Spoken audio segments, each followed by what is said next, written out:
Hola, Hola. ¿Y, y- hola. y los demás? Eh, pues no se conectan, parece. Uy, Vamos a esperar un poco. pues no sé, ¿tú te has preparado algo? Pues poquito. Yo esta semana la he tenido muy ajetreada y la verdad es que casi nada. O sea que yo confiaba en los amos del programa, en los Ah, expertos. pues yo también. Pues, ¿qué hacemos? No lo inventamos, ¿no? No sé. Pues si no se conectan, pues qué remedio. Bueno, como si fuese a ser alguna diferencia, ya ves. Bueno, la anarquía, ya sabes. Anarquía, o anarquía. Pues vámonos a la anarquía. Aquí deberíamos meter un poquito de musiquita de intro. Pues venga.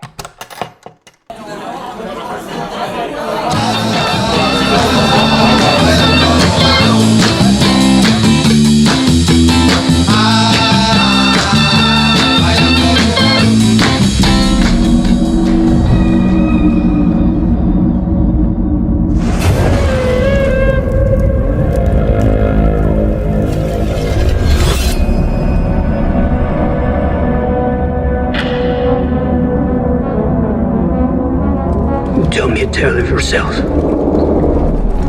so that I might know thee. I have none to tell. Yet. You have none to tell yet. Buenas noches, buenas tardes, o algo así. Estamos un poco descolocados en este programa porque aquí esperábamos que un podcast que se llama Ben and Deans, al menos el señor Ben o el señor Deans estuvieran para hacer honor al nombre. Pero resulta que estamos solo el señor Dalton. Buenas noches, señor Dalton. Ya, muy buenas noches. Veo Pues que hoy vamos a hablar de Infierno de Cobardes. sí, no, pues no. Por, Vamos a hablar de... por los que no han venido, me Claro, refiero. es que este programa solo es de caballeros, ¿no? Entonces, bueno, pues supongo que los que no son caballeros, pues no se han dignado a aparecer. Que, bueno, yo el que les saluda, el coronel Dutch, voy a perpetrar otra vez el crimen de conducir este programa. Vamos a hablar hoy, ya hablando un poquito más en serio, bueno, el origen de las leyendas artúricas al hilo de una película que se ha estrenado en Amazon Prime, que es El Caballero Verde, de Green Knight, de la que vamos a hablar, no diría largo y tendido, pero sí vamos a hablar. Y bueno, vamos a hablar también un poquito del origen de las crónicas artúricas y todo lo que hay un poquito alrededor. Así que bueno, por lo menos vamos a intentar pasárnoslo bien. Si a usted le parece, señor Dalton. Parece fantástico. Bueno, pues no sé, vamos a empezar hablando un poquito de qué son las leyendas artúricas, ¿no? Y todas estas historias, si le parece. Venga, adelante. ¿Cómo que adelante? Hable usted. Ilumínenos. Ah, vaya, yo no he Ah, preparado nada. bueno, venga. Bueno, vamos a tirar aquí un poquito de memoria y de Wikipedia también, para que engañamos. No. Venga. Bueno, las leyendas artúricas, bueno, todo el mundo sabe más o menos todo el mundo tiene una idea, una noción de lo que son las leyendas artúricas. El mito del rey Arturo y todos estos temas, porque lo hemos visto, pues al menos, no diré infinidad, pero al menos unas cuantas veces tenemos referencias, hemos visto películas. Y más o menos el rey Arturo, la mesa redonda, los caballeros. Y esto tiene su origen en algo que se llama, está incluido en algo que se llama la materia de Bretaña, que es como ¿cómo diría? Un compendio, ¿no? Una recopilación de textos que también incluye otro tipo de historias desde que nos llegan desde la Edad Media. Y donde se narra, bueno, pues todos los mitos, las leyendas de Britania que llegaron hasta la Baja Edad Media, porque esto parte en principio, parece ser, de cuando cayó el Imperio Romano y, bueno, los dejaron ahí un poco a su suerte. Y bueno, a partir de ahí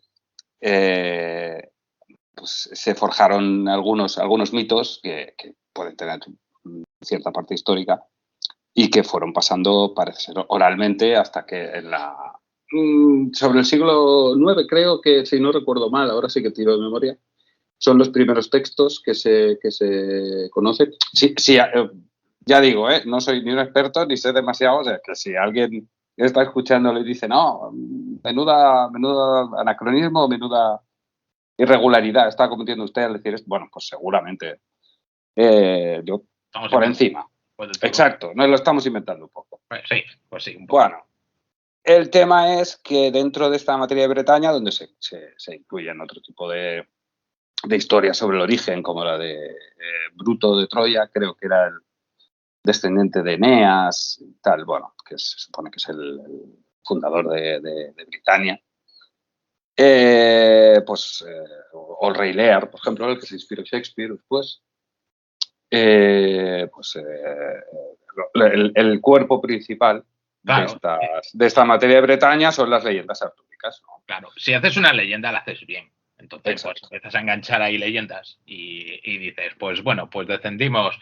¿De quién podemos descender? Pues de Eneas. Pues venga, pues ponlo ahí. Y Claro, se queda tan ricamente. Así de claro. Claro, de Troya ya, directamente del origen. Claro. Porque además luego por ahí hay también interpretaciones medievales que hablan de cómo los troyanos descendían directamente de Noé y no sé qué historia. Esto lo usaban también para tirar de estirpe, para crear estirpes así. Efectivamente. Así es. Bueno, supongo que todas las culturas y todas las naciones o las sociedades necesitan de sus mitos, sus leyendas, sus orígenes. Y claro, entonces pues es complicado, ¿no? Porque todo era por tradición oral y supongo que se va alimentando. Porque al final lo que nos ha llegado no deja de ser una versión. Una versión que se hace a partir de la baja Edad Media. Sí, ¿no? Siempre me confundo con la alta, la baja. Bueno, a partir del siglo IX, X. Claro, aquí nos llegan las historias ya mezclando toda la tradición celta, el pozo que habían dejado la ocupación romana y mezclado pasado por el tamiz o por el filtro de la sociedad cristiana de la época. Entonces ahí acaba siendo un batiburrillo que bueno, supongo que es parte de su encanto. Bueno, todo eso, como usted bien dice, tiene unas pequeñas raíces ahí históricas. Bueno, la historia un poco viene de cuando, yo también voy a hablar de memoria, de cuando se retira el Imperio Romano de Britania. Bueno, esto no sé exactamente en qué año fue, pero creo que fue en 300 y pico, no sé. No recuerdo muy bien y seguramente esté diciendo alguna barbaridad, ¿no? Pero sí me parece recordar que bueno, no sé si el prefecto o alguien que tenía mucho poder sobre el ejército de Britania, pues decidió mover a las tropas al continente para asumir el cargo de emperador, cosa que además consiguió, pero a cambio de abandonar Britania a su suerte. Y estamos hablando de una Britania que estaba fuertemente romanizada, pero que tenía nexos muy sincréticos con las tradiciones celtas, ¿no? Entonces, de ahí vienen cosas como, bueno, la interpretación mágica y este tipo de historias. ¿Qué es lo que ocurre cuando los romanos abandonan Britania? Bueno, pues que sí había una cultura romana, o sea, se hablaba latín, era muy cristiano, y bueno, siempre que hay un vacío de poder en cualquier territorio, como en este caso, pues lo ocupa otro. ¿Y quiénes fueron este otro? Bueno, pues siguen existiendo crónicas al principio, de hecho se narra el abandono de la muralla de Adriano, ese tipo de cosas, y llega un momento en el que hay unas invasiones normandas. Los anglos, los sajones, que al final dan nombre a lo que es la cultura anglosajona, que es de la que se nutre hoy en día la parte, digamos, Inglaterra, vamos, aunque, bueno, luego por analogía llegaría hasta Escocia e Irlanda, ¿no? Pero fundamentalmente Inglaterra, ¿no? Donde se instalan los anglos y los sajones. Y, claro, pues esta gente son paganos, se encuentran con una religión muy asentada, muy sincrética, con muchos elementos celtas, ¿no? Bueno, pues parece ser que se opone una resistencia. Entonces, hay por ejemplo, una de las teorías más, digamos, bueno, rozan la pseudohistoria, ¿no? Pero realmente es una teoría que bebe de fuentes históricas, ¿no? Es que es la de Ken Malone. Este es un historiador, casi diría un pseudohistoriador, porque aunque es historiador, pero le anda mucho con la especulación, ¿no? Habla de un militar, un dux, que se llama Lucio Artorio Casto, que vive a final del siglo II, me parece, y que llega a ser prefecto, ¿vale? Entonces, bueno, pues parece ser que este Lucio Artorio Casto, pues es el que un poco establece las bases de lo que es la posromanización, ¿no? Y de ahí vendría la idea de Arturo como unificador el reino, o sea, del reino artúrico. Es que muy arriesgado decir de Inglaterra, ¿no? Entonces, bueno, pues esto es lo que llegaría al final a Thomas Malory en el siglo XV, ¿vale? Y entonces metería el nombre de Arturo alrededor de lo que es el rey mítico, porque antes de Thomas Malory, por lo menos yo también estoy hablando de memoria, pero antes de Thomas Malory, realmente solo se hablaba de un rey mítico, el rey y sus caballeros, ¿no? Que habían frenado las invasiones, ¿no? Y bueno, pues ahí ya empezaba todo el tema de la leyenda, la caballería, se empiezan a incorporar, como usted bien dice, elementos, y bueno, pues da lugar a lo que se llama los ciclos artúricos, ¿no? Entonces, los ciclos artúricos son todas estas historias que hay alrededor de los caballeros de la tabla redonda, donde no viene lo de la búsqueda del grial y ese tipo de cosas. Por lo menos eso es lo que recuerdo yo de haber leído por ahí, ¿no? No sé si he completado así más o menos lo que usted estaba comentando. Sí, básicamente es eso bueno, más o menos lo que podemos saber los mortales, ¿no?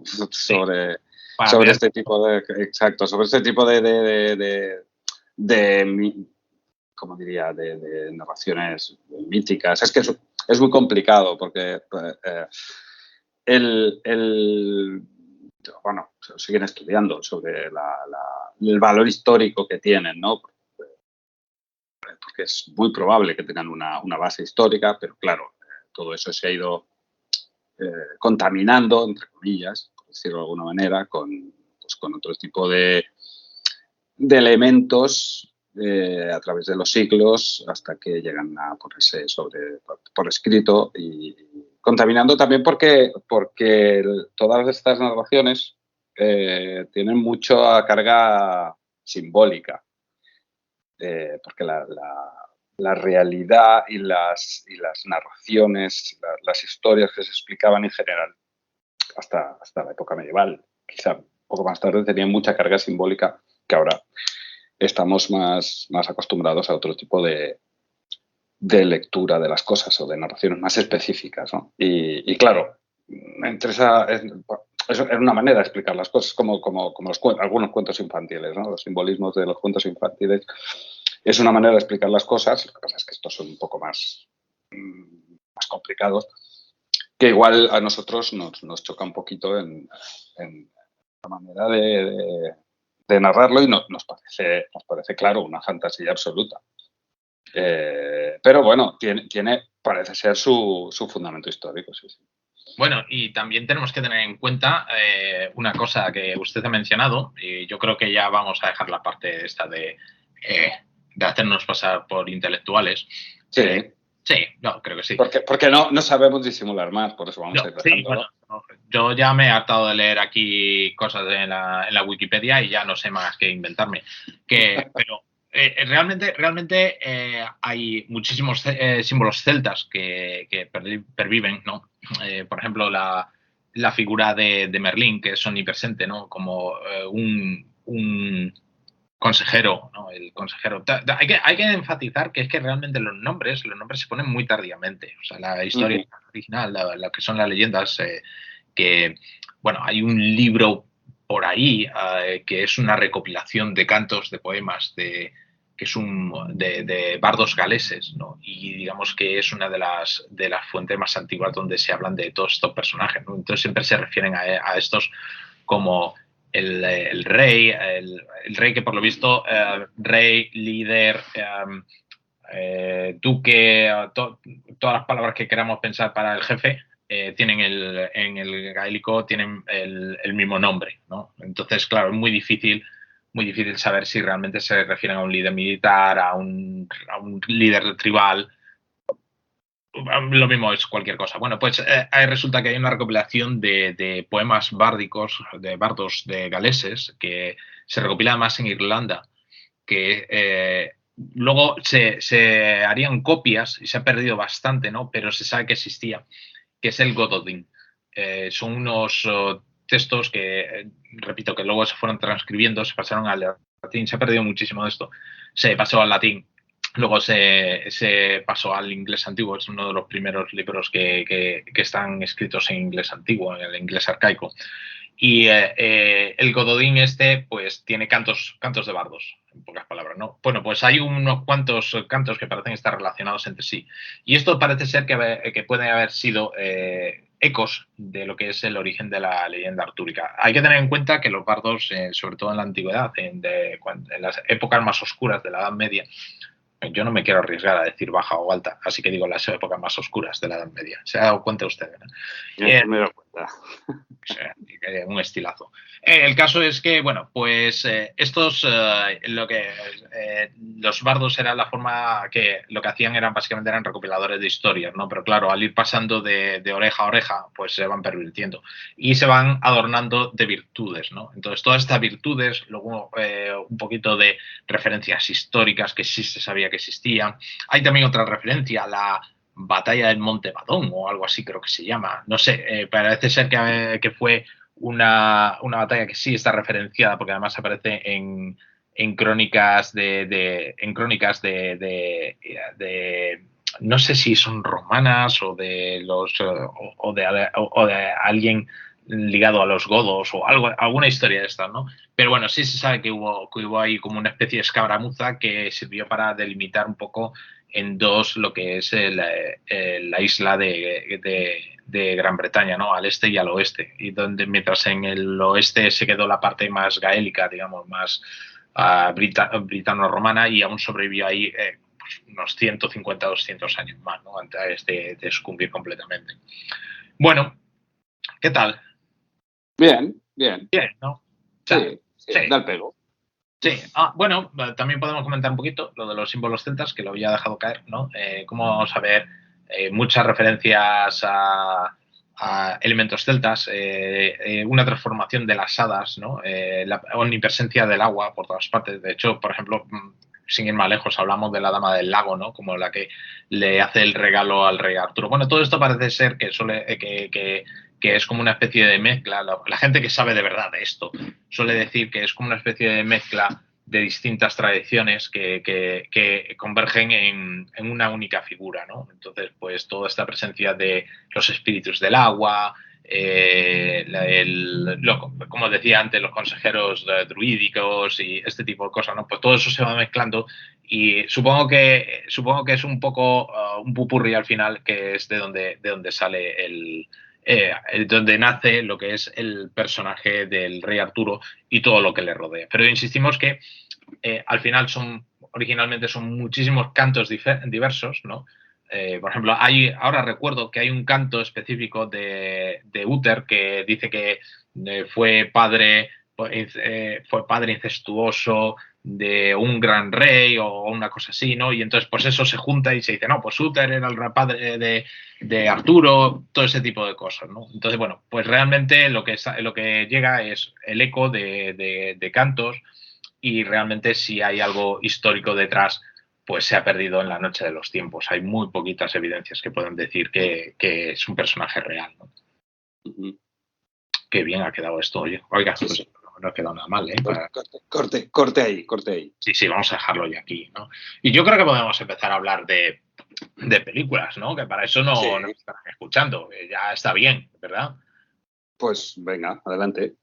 Pues si quiere usted empezamos, pues vamos a improvisar, ¿no? Vamos a empezar por Excalibur, por ejemplo. Digo improvisar porque en realidad no estamos improvisando, era lo que se supone que iban a presentar nuestros compañeros. Así que, sí, bueno, Excalibur, película de John Boorman, 1981, basada en la muerte del rey Arturo de Thomas Malory. Adaptado, el guión es del propio John Boorman, con, bueno, pues aquí un elenco de estrellas impresionante. Algunos púberes, una puber, Ellen Mirren, por ejemplo, haciendo... nos encontramos a Paul Joffrey haciendo de Perceval, personajes que luego, bueno, son caras conocidas sobre todo del cine británico, ¿no? Pero que bueno, no es que debutasen aquí ya tenían sus historias, pero sí es cierto que bueno, luego este elenco luego se convirtieron muchos de ellos en actores de referencia. Estamos hablando, por ejemplo, de Liam Neeson, como ustedes lo quieren llamar, de Patrick Stewart. Estamos hablando de Gabriel Byrne. Y por ejemplo, también el muy televisivo Ciarán Hinds.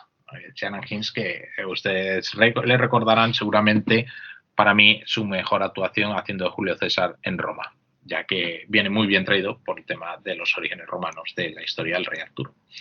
¿Qué nos puede usted contar de esta película? Cuénteme algo, por lo que más quiera. Bueno, el nombre dice todo, ¿no? Excalibur bueno, la presenta usted muy bien. Es una película que básicamente narra la historia del rey Arturo, ¿no? que desarrolla la parte central del mito artúrico, que es eso, básicamente la vida entera del rey Arturo, de hecho antes de su nacimiento. Y sí, creo que está bastante, por lo que sé, basada en la versión de Thomas Malory, que quizás sea la más famosa, en la que más se han apoyado las diferentes versiones posteriores, que parece ser que Thomas Malory también era todo un personaje, pero bueno, eso ya para otro día. Y bueno, la cosa empieza pues antes del nacimiento, básicamente lo que casi todo el mundo conoce, ¿no? de Arturo. Antes del nacimiento, con la que lía su padre, Uther Pendragon. Luego, pues todo, como la extrae de Excalibur, la espada clave de la ropa. La leyenda dice la profecía dice que lo consigue ser el rey, ¿no? Y siendo un don nadie, teóricamente, lo consigue, ¿vale? Bueno, claro, no vamos a explicar todo el entresijo de cómo nace, pero Merlín se le lleva a su cargo, entonces él no sabe quién es. Bueno, aquí yo creo que todo esto habrá que verlo. Yo creo que podemos hacer spoilers sin riesgo Sí. No, era por no extenderme, porque creo que es bastante conocido y además, si lo explicamos todo, podemos estarnos aquí porque pasan muchas cosas, realmente. Es todo un mundo, es todo un culebrón, en realidad, con cosas incestuosas y con traiciones y con, bueno, es todo un universo que hay que verlo, hay que conocerlo, hay que... pero bueno, los clásicos, los puntos básicos que conoce todo el mundo, que es Merlín, la espada, Excalibur, la Morgana, la Dama del Lago, no sé, Lancelot, Ginebra, todo esto, pues toda la historia que se desarrolla, ¿no? Y bueno, todos estos acontecimientos que suceden durante su reinado, lo conocido y mucho más. Y vaya, básicamente es que no sé cómo resumirla, porque pasan muchas cosas, pero casi todas son muy conocidas. Entonces, bueno, pues es la historia del rey Arturo, básicamente. Y bueno, sobre el rey Arturo se han hecho unas cuantas películas. Algunas más conocidas, otras más extrañas. Pero yo creo que es de las que he visto, que no las he visto todas, yo debo decir que esta es rara. Es una película extraña. A mí me da la sensación de que no sé, me produce extrañeza esta película, pero porque una extrañeza positiva, porque, bueno, por un lado tenemos todo el tema caballeresco del honor y tal, ¿no? Esta cosa como grandilocuente, combinado con los dos elementos mágicos y místicos de los que nos ha hablado usted, tan propios del universo artúrico y, bueno, pues todo esto, tan de la magia y de los caballeros, ¿no? De los unicornios, podríamos decir. Y todo esto lo mezcla en la película con una visión mucho más mundana, ¿no? Mucho más terrenal. Casi más sucia, podríamos decir. Recordemos, es una película del año 81. Y no sabré cómo decirle. Las batallas, por ejemplo, que no son grandes batallas, porque no hay grandes ejércitos, y son 4 gatos al final. Que igual era así, podría ser. Pero las batallas son sangrientas, las batallas son bastante explícitas. Los caballeros, los combatientes, son, o sea, en muchas ocasiones resultan torpes con esas armaduras, o sea, como probablemente entiendo que debía ser, ¿no? Que debían pesar toneladas. Aunque está adaptado a una época medieval en la que, bueno, yo no sé mucho de época medieval, no sé si en en la Edad Media más alejada, o en la alta, creo que es, había ese tipo de armaduras, no tengo mucha idea. La pero más oscura. ¿Perdón? La más oscura. Vale, sí, pero quiero decir, no sé si había, sí, esa, en la época oscura no sé si había armaduras tan complejas y tan enormes. Pero bueno, eso es lo de menos, porque todo, al final el mito se adapta a la época que uno quiere, ¿no? Pero realmente se ven muy humanos, muy torpes, muy poco ágiles, muy bueno, pues como probablemente debería ser. Da una sensación de realidad, pues, que contrasta mucho con el otro, con el tono más mágico, ¿no? Y aparte de las escenas más de batalla, de acción, los personajes parecen y son humanos.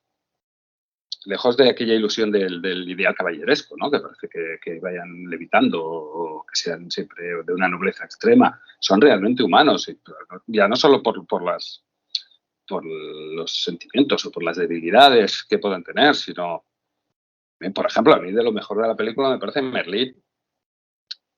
El sentido del humor de Merlín me parece que contrasta mucho con su parte de mago, que tiene que ser hacer grandes sentencias y ser como así grandilocuente, y luego tiene mucho sentido del humor. Y en eso me parece pues como un contraste muy divertido. Y luego también a esta sensación tan raruna, diría, pues, contribuye una mezcla en la parte más formal, ¿no? Con una narración que parece un tanto tosca a veces, con transiciones un poco bruscas entre las escenas, ¿no? Entre las situaciones, como si parece que el pobre director tuviera mucho material y lo quisiera meter todo, embutirlo ahí adentro, no vaya a ser que se olvide algo y bueno, tenía límite de tiempo.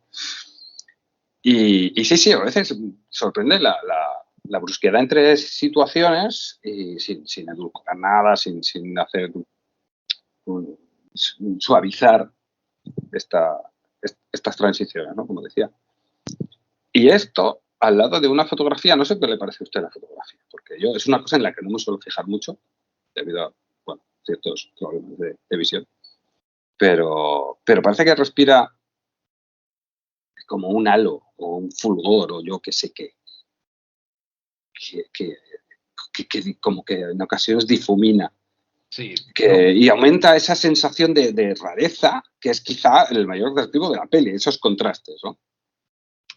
Sí, luego hablaremos un poquito de John Boorman, del director, de su estilo muy peculiar de dirección. Pero una de las cosas que, bueno, a mí más me llama la atención de esa película es que parece intencionadamente difuminada, ¿no? Es decir, es como si estuviese toda la escena. No lo sé, no sé qué técnica usarían, ¿no? Pero es como esta que se usaba, no me acuerdo, era no sé si era Estrellita Castro o una de estas, ¿no? Que ponía una media en la cámara para que se viese todo difuminado, ¿no? Ajá. Y tiene ese aspecto, ¿no? Es para que le da como un poquito el aspecto de la bruma del tiempo, ¿verdad? Un poco que colabora a hacerlo como más legendario, ¿no? Más conectarlo con la leyenda, ¿no? Y hacerlo escapar más de lo que es el universo mundano, ¿no? Sí, bueno, pues eso, no, la verdad es que no, de lo de Estrellita Castro no tenía ni idea, la verdad, pero sí, no sé cómo lo han hecho. Era Sara Montiel, perdón. O Sara Montiel, vale. Pues no tengo ni idea, pero me gusta porque además, por el contraste, ¿no? Por el contraste, a veces estás viendo alguna escena terrible. En alguna escena sí que podría ser, si la aíslas, el encuentro de Lanzarote y Ginebra, por ejemplo, podría ser una película de aquellas de 2 rombos, una peli ese, y da un poquito de... Pero bueno, como es alguna escena así un poco aislada, con esa como bruma y con ese brillo extraño, pues bueno, pero el contraste, lo bueno es el contraste. El revolcón que le pega a Uther Pendragon, que está interpretado por Gabriel Byrne, a la madre de Arturo, que ahora no me acuerdo cómo se llamaba ni quién lo interpretaba. Sin quitarse la armadura. Es Igraine, pero la actriz no me acuerdo. El personaje es Igraine, me parece. Eso es Igraine. Eso. Pero no me acuerdo quién era la actriz. No me acuerdo. Lo miramos rápido, tampoco hay mayor problema. Pero vamos, sí, estoy completamente de acuerdo. O sea, escenas con tanta búsqueda como sea necesaria. Coincido mucho con usted. El hecho del manejo de las escenas de acción con toda la fernalia que llevan encima, mostrando los torpes, que al final es acercarlos un poco, es romper un poco la parte legendaria de los personajes y aproximarlos a los seres humanos, ¿no? Entonces, bueno, yo la interpretación que hago de eso es más bien, es mi punto de vista personal, es digamos que conseguir desconectar durante las batallas, desconecta un poco de la parte más legendaria de la historia y lo aproxima más a lo que podría ser pues un entorno medieval, ¿no? Y usted ha mencionado una cosa. Es Catherine Boorman. Catherine Boorman, que creo que es la hija de John Boorman, la que hace de Igraine. ¿Okay? Otra de las cosas que menciona usted es el tema de, bueno, esas armaduras existían en los tiempos más oscuros de la Edad Media. Y la respuesta es no.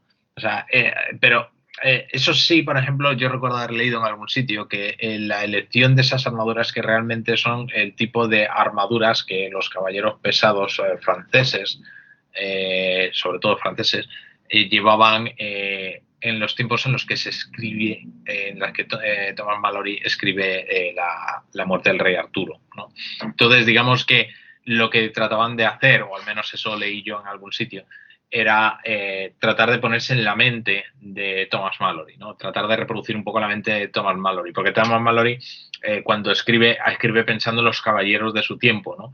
Entonces lo que quiere es reproducir lo que estaba un poco en la cabeza de este hombre. Y de ahí por eso es esas referencias tardomedievales, digamos, ¿no? De pues estas grandes, complejas armaduras, esas cargas de caballería, ¿no? Ese tipo de cosas, ¿no? Incluso los castillos, bueno, los decorados de los castillos, este tipo de cosas que nos evocan más a una edad media tardía en Europa, ¿no? Una Europa feudal y bueno, pues insisto en que la razón de eso, porque lo que leí en algún sitio era eso, tratar de intentar mostrar la visión que había tenido Thomas Malory a la hora de describir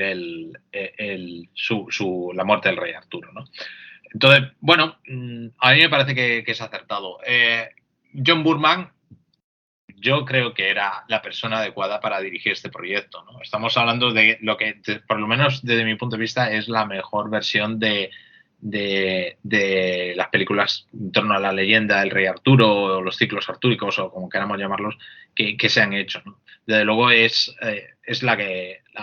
la referencia que tiene prácticamente todo el mundo en la cabeza, ¿no? O sea, cuando una película sienta un poco lo que es la norma es porque realmente es muy buena, ¿no? En ese sentido. Entonces, bueno, pues ¿por qué John Boorman la dirige, ¿no? O sea, en primer lugar, John Boorman es un tipo, bueno, es británico, es un director británico, es un director muy de escuela. Entonces, cuando digo que es muy de escuela, es que le gusta hacer las películas de una forma muy detallada, muy personal. Y por esa misma razón elige es muy difícil. Bueno, yo no sé si, creo que ya no sigue dirigiendo, ¿no? Porque ya es muy mayor. Pero nació en los años 30. Ahora mismo no recuerdo exactamente si a finales de los años 30 o a principios de los años 30, pero bueno, ya el hombre ya es mayorcito, ¿no? Y bueno, pero es un tipo que por lo menos cuando hacía cine, se dedicaba mucho a elegir con mucho cuidado cuál era el tipo de películas que hacía y se involucraba mucho o se involucra mucho lo que es en este tipo ese tipo de producciones, ¿no?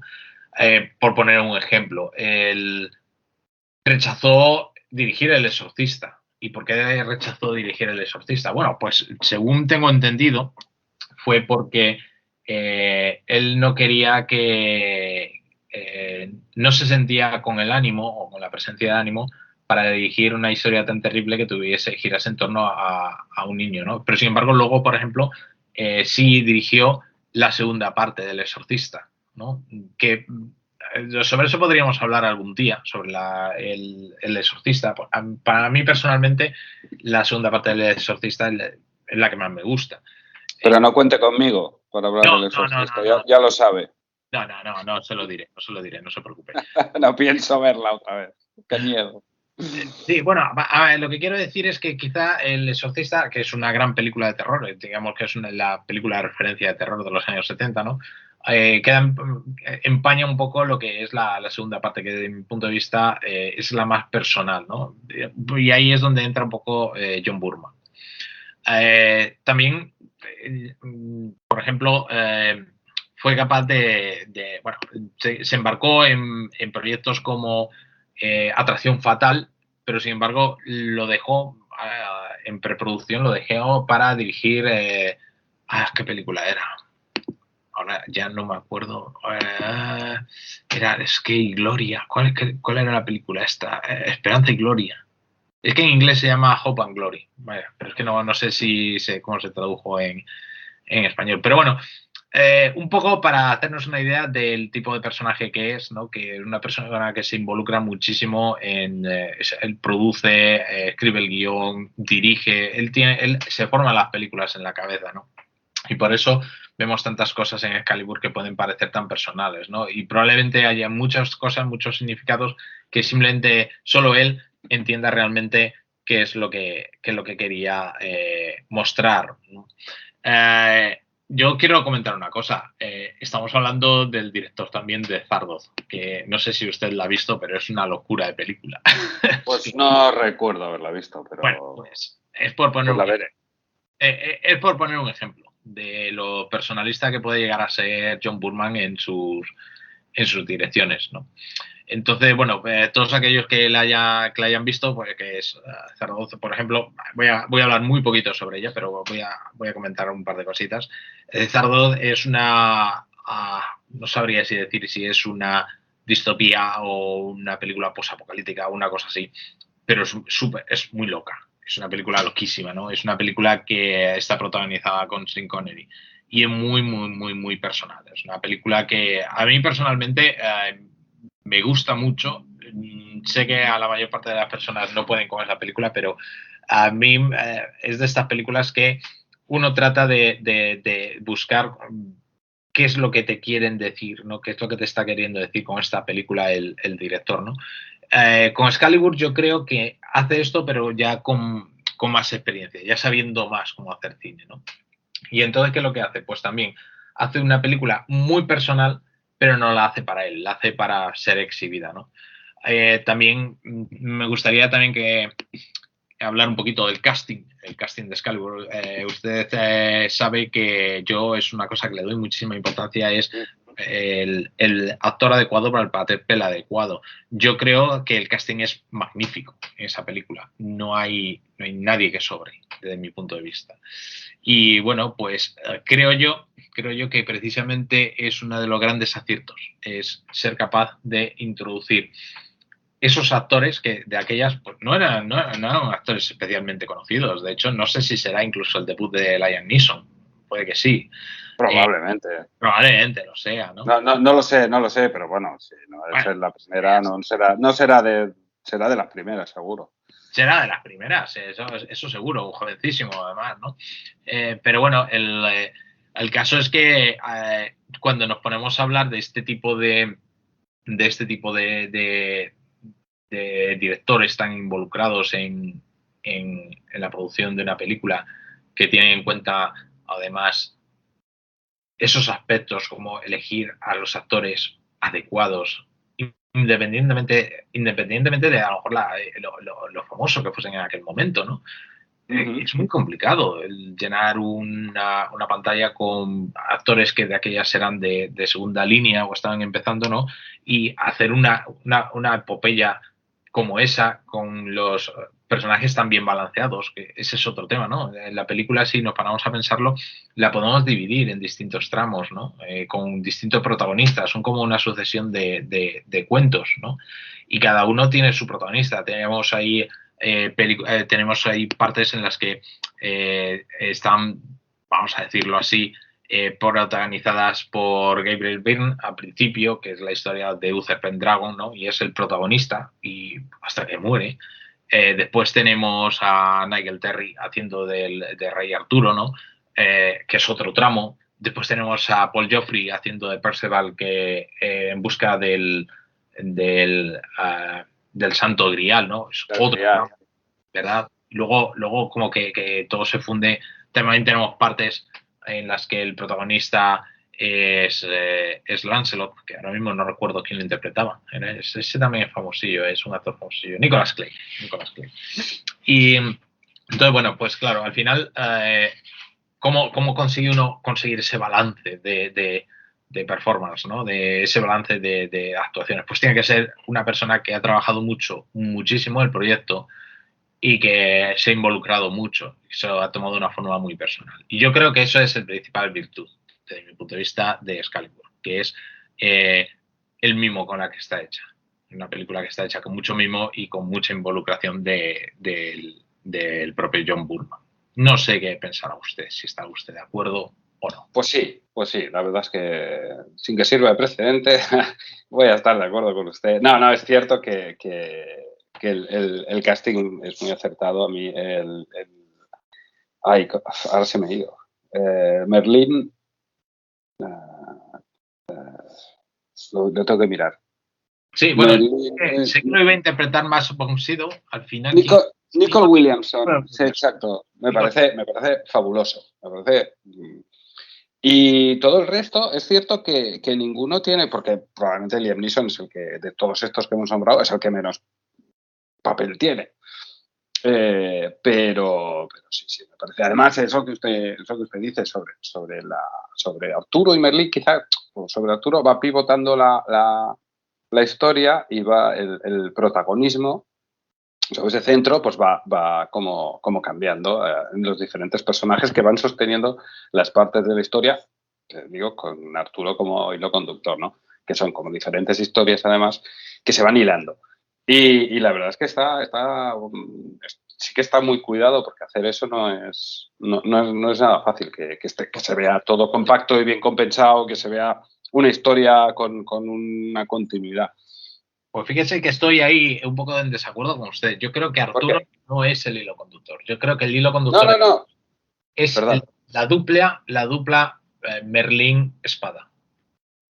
Sí, no, yo si he dicho hilo conductor, pues igual me he equivocado. He dicho como centro sobre el que va pivotando todo. Otra cosa es el tema, otra cosa es el hilo conductor, quizá, pero es el engranaje central sobre el que se va moviendo la rueda. Casi seguro que lo he entendido yo mal. Entonces estoy de acuerdo. Sí. Es así. Luego evidentemente, la espada y sí, ahí podríamos hablar también. Es que son muchos elementos, porque es una película muy densa en contenido y en historias, y la verdad es que se pueden sacar muchas interpretaciones y sí, puede ser perfectamente. Y tendríamos que hablar un poquito también de la música, ¿no? De la banda sonora. Porque De Wagner. Wagner y Carmina Burana ahí en un tete-a-tete, ¿verdad? Sí, bueno, el final es totalmente wagneriano, me parece. Aunque no sea, claro, pero aunque no sea, quiero decir, puede sonar atópico, porque lo es, Wagner en un final épico, pero es que lo hace tan bien, queda tan bien que no importa, es fantástico. Sí, y es que además es que vaya dos compositores que además qué bien encaja. Composiciones que están hechas, bueno, estamos hablando son dos óperas, ¿no? De Karloff, el Carmina Burana de Karloff y el creo que es el Ocaso de los dioses de Wagner, ¿no? Lo que más repiten, ¿no? Qué bien encaja. Y fíjense usted que es música que no está compuesta no para una película. Es que parece por momentos que es que la película se adapta a la música. A mí hay veces que me daba esa impresión. Tengo en la cabeza, por ejemplo, una escena preciosa que es el renacer del reino del rey Arturo, que es cuando, ya le dan el cáliz y estas cosas, y entonces pues va a recuperar la espada de manos de Ginebra y estas cosas, y va por un campo de lo que costaría rodar esa escena, ¿no? Que va a caballo por un campo de cerezos o de almendros, ¿no? O sea, de almendros creo que es, bueno, sí. Bueno, yo qué sé, cualquier cosa de esas con flores blancas así, ¿no? No sé si cerezos o almendros o lo que sea, ¿no? Y se ve, van a caballo los caballeros, que además, gracioso, porque casi ninguno de ellos sabía cabalgar, pero les hacen cabalgar de verdad para la película, o sea, tuvieron que aprender a cabalgar.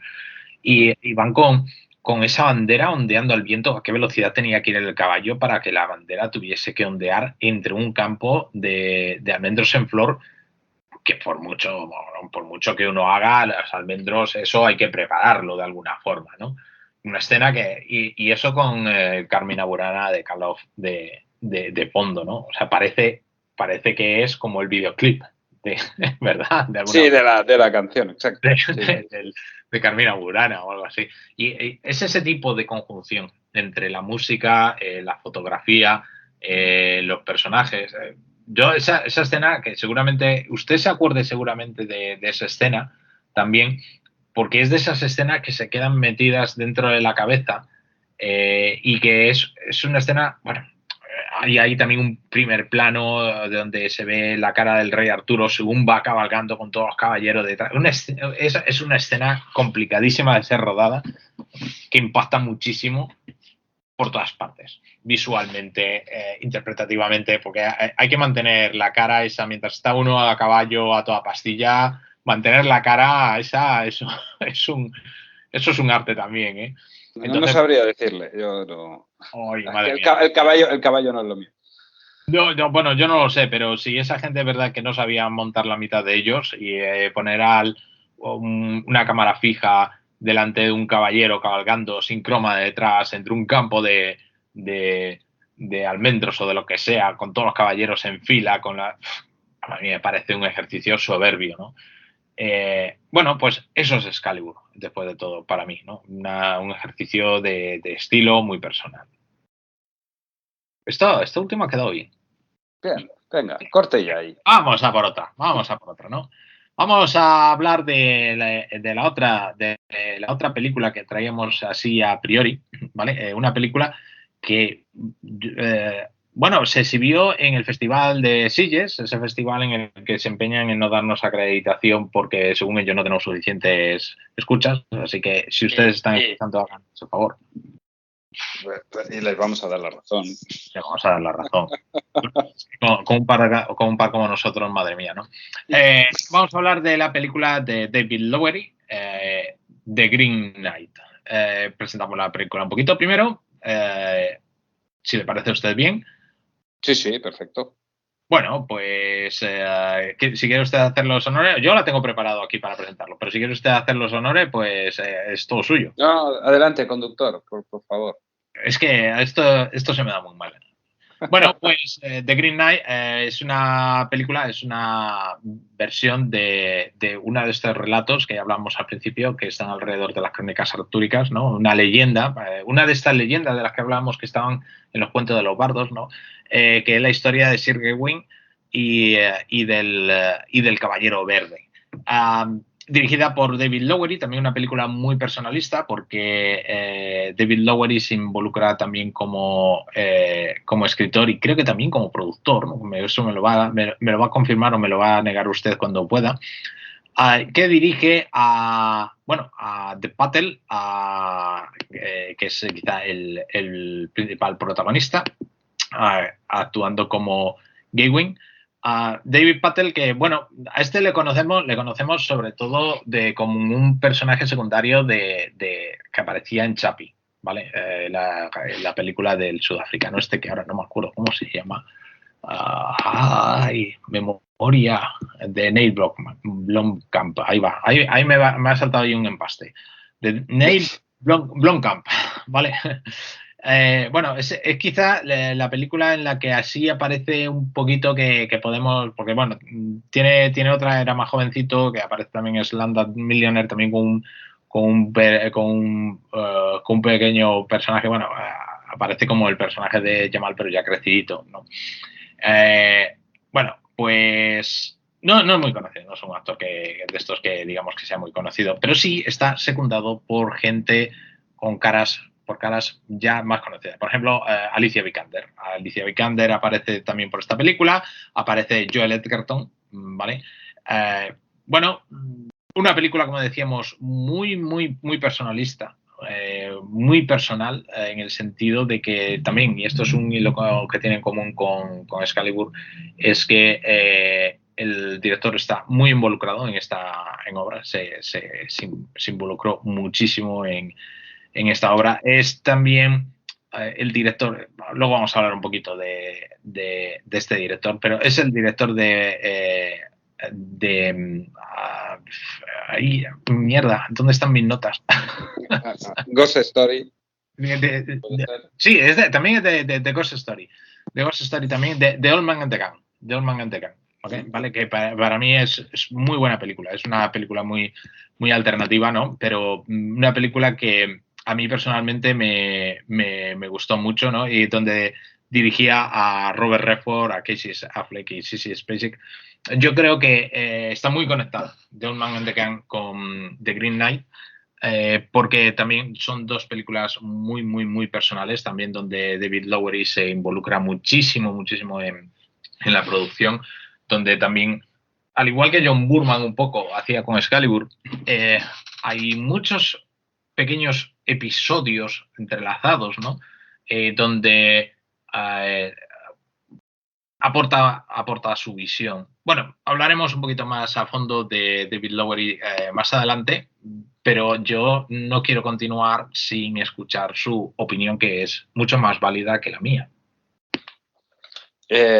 Bueno, sobre la película, quizá introducimos un poco la leyenda de Sir Gawain, del Caballero Verde, ¿no? Que es una de las, como usted ha dicho, es una de las leyendas que forman parte de los mitos artúricos. Y esta aparece en un único manuscrito, ya es una de las más tardías en lo que es el manuscrito físico, ¿no? A finales del siglo XIV, creo que es. Y bueno, el autor es desconocido y, de hecho, se cree que ese manuscrito que se encontró no es el original. Va unido a 2 o 3 textos más, creo que son de temas más religiosos, y se cree que es una copia, por lo que el texto original podría ser bastante más antiguo, más más de la época en que se cocía todo, ¿no? Y creo que si no ando equivocado, creo que la traducción o la adaptación al inglés moderno fue obra de Tolkien, con alguien más, ¿no? Tolkien, que era bueno, filólogo, lingüista, medievalista, como nosotros, más o menos, todas esas cosas. Y bueno, básicamente el tema va de un caballero verde que irrumpe en la comida navideña, ¿no? El rey Arturo y sus caballeros están ahí con los turrones. Y bueno, irrumpe este caballero y propone una especie de juego, ¿no? Que él se dejará golpear con un hacha a cambio de que quien lo haga, quien le golpee, esté dispuesto luego a recibir la misma medicina. Y bueno, Gawain se ofrece voluntario y decapita al caballero. Pero el caballero recoge su cabeza y se larga, ¿no? Mientras emplaza a Gawain a un encuentro en exactamente un año para devolverle el golpe, ¿no? Y bueno, a partir de ahí entramos en la búsqueda de Gawain, del caballero, y las pruebas a las que se ve sometido. Y donde sobre todo en el texto escrito, en el libro, en la versión moderna por lo menos, pero bueno, en la esencia es un libro donde las pruebas a las que se ve sometido son muy de novela de texto de caballería, ¿no? Su honor, su nobleza se ven comprometidos, tiene que hacerse valer, superar las tentaciones, ¿no? Que se le van presentando, y eso de hecho es parte del tema principal, ¿no? De la obra. Y bueno, es una obra que la verdad es que está muy bien, porque a pesar de que sea un lenguaje así como muy propio de la época, ¿no? Y de este tipo de literatura muy recargado, ¿no? Con muchas acrobacias lingüísticas, muy relamido a veces en el lenguaje, sobre todo en los diálogos. Y es muy detallado en ciertos aspectos, en ciertas situaciones, pero realmente detallado. Y sorprendentemente, a pesar de eso, es bastante ágil, es bastante fluido. Por lo menos al principio. Luego ya igual no sé, como que se atasca un poco más, pero por ejemplo, hay no sé, si alguien se lo lee, una especial atención al detalle en las escenas de caza y a los descuartizamientos de los animales. Me han parecido espectaculares. El detalle con el que se visualiza cómo está descuartizando al animal es una cosa, bueno, digna de leerse, la verdad. Entonces, bueno, en cuanto a la película, si quiere añadir algo, no sé si se ha leído usted Bueno, yo aquí, como estoy presumiendo, pues diré que sí, pero en realidad no. Lo que me he leído es el resumen. Bueno. Me he leído, No hay una versión resumida por ahí del poema, que está disponible por ahí por internet. Es una versión resumida que yo no sé si es realmente la transcripción del inglés antiguo al moderno o qué, porque realmente no es muy largo, ¿no? Y luego lo que hay es una versión que supongo que es la que está comentando usted, la que está así un poquito, que esté desarrollada por otros autores, a lo mejor el que mencionaba, Sí. ¿no? Que eso es un poquito más larga, ¿no? Que eso no muy largo de todas formas, ¿no? Pero bueno, el que me he leído yo es eso, como 4 o 5 páginas nada más, o sea, es muy fácil de leer y además comentado. Y bueno, pues yo qué puedo decir de este poema que no me invente. Bueno, pues que realmente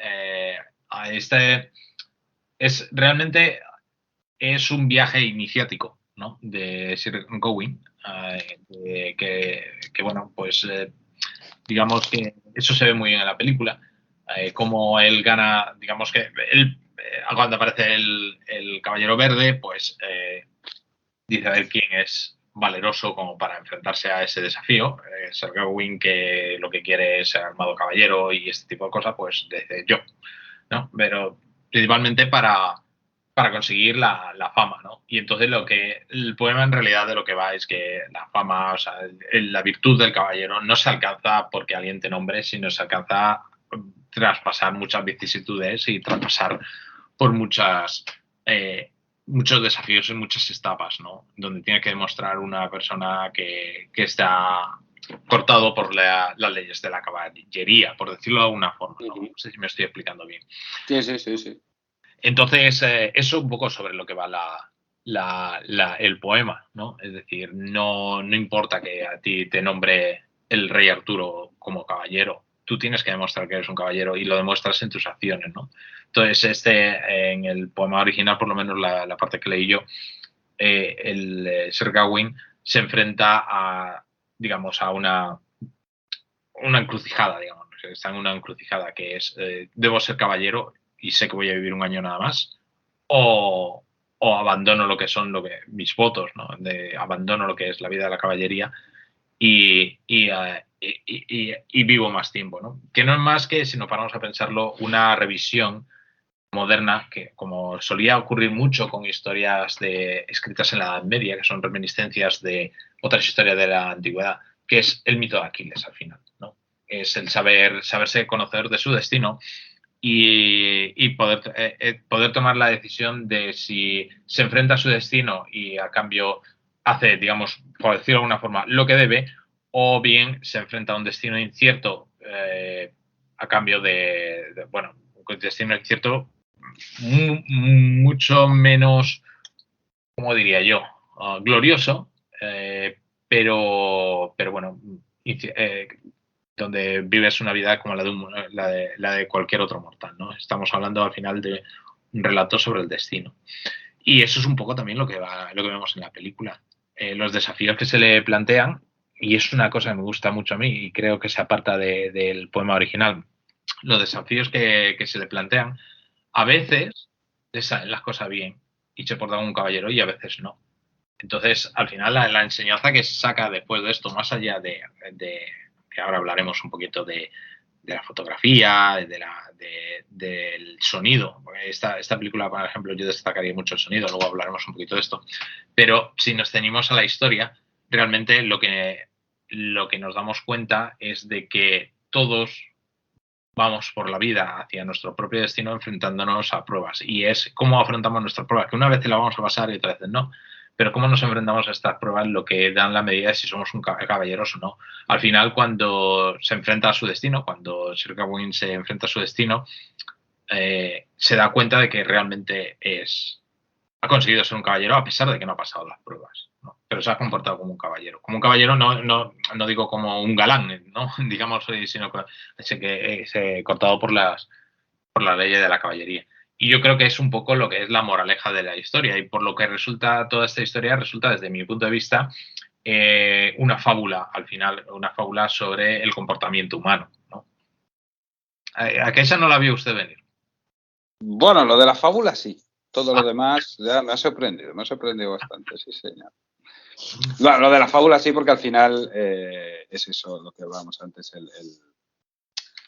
cómo decirlo, las realidades aquí va a parecer intelectual. Yo sé lo que quiero decir, pero no sé si me voy a explicar.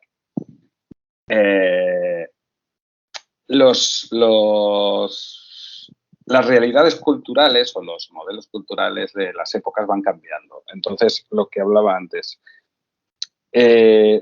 todo eso, había cosas que ahora que estamos acostumbrados a mucha más variedad de lenguajes y de tipo de narraciones. Antiguamente solo existía prácticamente la narración oral para el pueblo, ¿no? Nadie sabía leer y escribir, excepto el clero y lo que comentábamos de los bardos, de cómo la historia se transmitía a través de cantos. Exacto, y todo eso se iba transformando. Entonces, las fábulas no eran más que bueno, lo tenían todo, tenían que tenerlo todo, tenían que tener el entretenimiento y la enseñanza también. Y ahí es donde entra la fábula y el elemento alegórico y el elemento simbólico.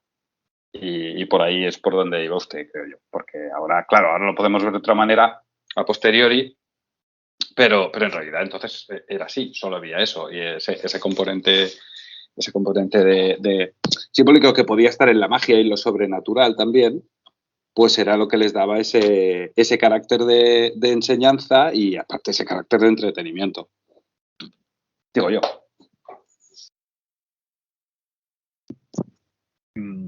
Sí. Bien.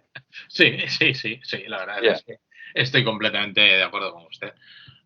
Yo quería comentar un poquito sobre dos cosas que por lo general suelen pasar desapercibidas en una película. No quiere decir que no sean importantes, sino que suelen pasar desapercibidas. Y aquí yo creo que son sublimes, ¿vale? Para mí yo diría que es más de la mitad de la película, de la narración, es el sonido.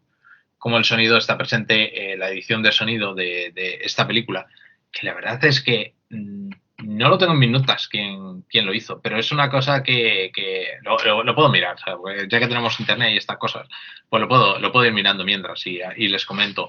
Pero para mí la edición del sonido de esta película va acompañada todo el relato. ¿Hola? Hola, sí. Ha pasado un ángel por aquí. A ver,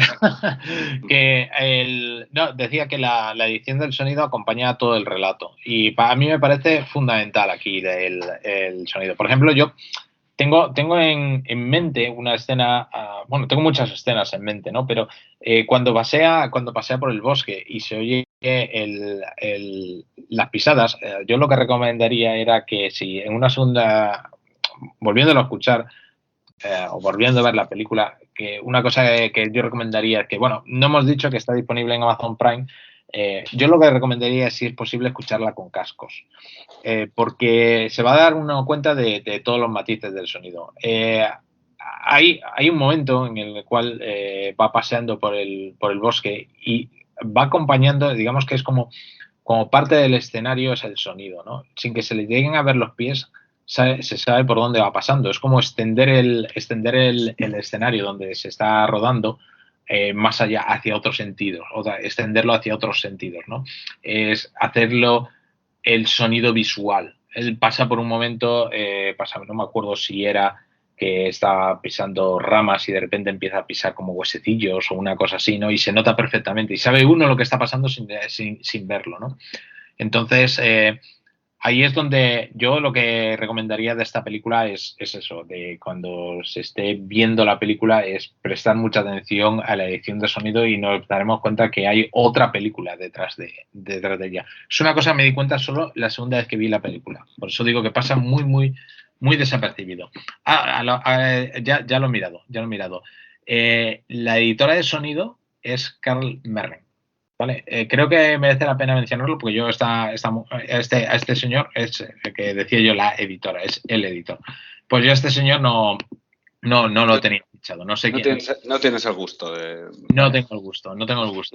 Pero creo que merece la pena mencionarlo porque de verdad que la edición de sonido es espectacular. A mí me parece fundamental en esta película. Y es una cosa que no solemos mencionar, ¿eh? Cierto, porque yo no tengo ni idea, por eso no lo menciono. Porque... Aquí usted dirá, pues sí. Exacto. Bueno, yo sobre la película, hay que decir que hablábamos del texto y es una visión muy, muy, muy particular de este poema épico. Muchos elementos del texto los ha cambiado, los ha trastocado, ¿no? Directamente los ha invertido, porque hay cosas que son al revés. Bueno, no entraremos más porque aquí sí que no se puede hacer spoilers. Bueno, lo que decía usted, el sonido y, bueno, en general, la puesta en escena es espectacular. Con esta interpretación, como decía, tan personal, ¿no? Del mundo mágico y simbólico que rodea toda esta historia de artúricas.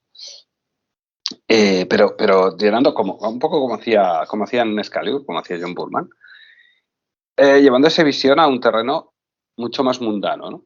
Mucho más terrenal, pero mucho más que John Boorman, todavía. sobre todo en lo que se refiere a las sensaciones. Soy mucho más, casi las puedes tocar, ¿no? Yo hay una escena que va por una especie de páramo desolado, ahí azotado por el viento, que realmente... El viento. Yo, Sí. no, que sentía el frío, que me eché una manta por encima, en serio. Sí, que daba frío. O sea, el sonido del viento es que daba frío, además. Sí, y junto con esos mantojos ahí moviéndose tal, y su manta o su capa. Realmente están muy, muy bien las sensaciones, están muy bien transmitidas. Y bueno, también todo lo emocional, todo el comportamiento sobre todo del personaje principal, no lo lleva también a un terreno mucho más al barro, ¿no? No hay demasiada cosa épica en su conducta, ni en su comportamiento, ni en sus dudas o en su cobardía, ¿no? Ahora bien, siempre hay un pero. El problema que yo tengo es que me parece una película, con todo esto que he dicho, con un inicio muy, muy prometedor, que yo, bueno, la estaba viendo y estaba encantadísimo, con un final creo que bastante bien resuelto, a mí me gustó, pero toda la parte central es de un sopor de alta graduación. Se hace... Es un tostón. Parece, yo estoy de acuerdo, no voy a decir que sea un tostón, pero yo sí le voy a dar la razón en que el desarrollo no es ligero, no es ágil. No es ágil. Es un tostón. O sea, lo excede, o sea, sí, es soporífero, lo siento. Que igual, o seguramente que es un problema mío, que no capté, yo qué sé, los matices y los simbolismos y tal, y todo esto, pero me resulta tan críptica, tan indescifrable, que uno llega a pensar que casi hay cosas que son un poco gratuitas. Igual, seguramente no, pero que ya digo, que seguro que es un problema mío, pero la verdad que todo el meollo de la historia no es que no me interesara. Es que no sé qué me estaba explicando y la verdad que estuve a un bostezo de claudicar, que me estaba durmiendo. Era una cosa tremenda. No, en serio, porque empieza tan arriba y luego baja tan abajo. Y bueno, porque al final remonta, pero visualmente no baja tan abajo, pero a mí llega un momento que lo visual, el sonido y tal, las sensaciones a mí no me dan, porque yo sé que está intentando explicarme algo, creo, intuyo, pero no sé qué es. Entonces, no sé si hace tanto inciso en esta parte que hablábamos antes de alegórica y tal, que yo personalmente me pierdo. Es una lástima, porque que no quiero una narración tampoco de batallas ni nada así, pero no sé, enterarme un poco de lo que cuenta. Y sí, me pareció... que digamos que según Excalibur, por ejemplo, por compararla un poco con la que teníamos antes, esa le podría meter 4 horas de película y sin embargo el desarrollo es, aunque el ritmo no lo sea, pero el desarrollo es ágil y sin embargo ocurre lo contrario, que quizá el ritmo tenga más ritmo, pero luego el desarrollo no es ágil, va como a trompicones, va como a saltos, entonces eso saca un poquito al espectador. Sí, no sé exactamente las situaciones que va viviendo ahí en medio. O sea, no sé cómo enlazarlas, no sé qué tienen que ver con todo lo demás, es un poco... se me escapan. Entonces, a mí me dio mucha lástima, porque ya digo que la puesta en escena y todo lo visual, todo es que esa cosa entre lo más humano y lo sobrenatural, y me encantó toda esa atmósfera que crea. Pero luego no entiendo muy bien lo de su madre. Su madre, no sé, no lo entiendo. Entonces, bueno, pues me pareció una lástima, pero es que realmente la parte central es soporífera. Yo pude con ella. Bueno, la pude al final porque, bueno, pero por ganas, porque esperaba que remontase en algún momento y ya digo, al final sí me gustó. Creo que está bastante bien resuelta, pero todo el centro, no, lo siento, pero no. Sí, yo también creo que la parte central podría haber sido resumida. Hubiese resultado una película mucho más ligera. porque yo también estoy de acuerdo que quizá donde está... No hablo del elemento artístico, sino del puramente narrativo. Donde está la película está en los 15 primeros minutos y en los 15 minutos del final, diría yo. Sí, exactamente. Es eso exactamente. Sí, y el resto, pues narrativamente, la verdad es que tiene poco peso. Pasan muchas cosas, visualmente lo que estábamos diciendo, o sea, artística, desde un punto de vista artístico, pues pasan muchas cosas, ¿no? El otro día hablábamos de Villeneuve y cómo artísticamente exponía yo que desde mi punto de vista artísticamente es un fuera de serie, pero no me cuenta nada. Pues aquí esto vendría a ser un poco lo mismo lo que es la parte de desarrollo de la película, la parte central, ¿no? de la película. Yo ahí estoy de acuerdo con usted, sin que sirva de precedente. Sí, pero el tema es con Villeneuve, por ejemplo, lo ha mencionado usted. A mí me puede gustar más o menos, pero yo entiendo lo que me está contando, aunque me cuente poco.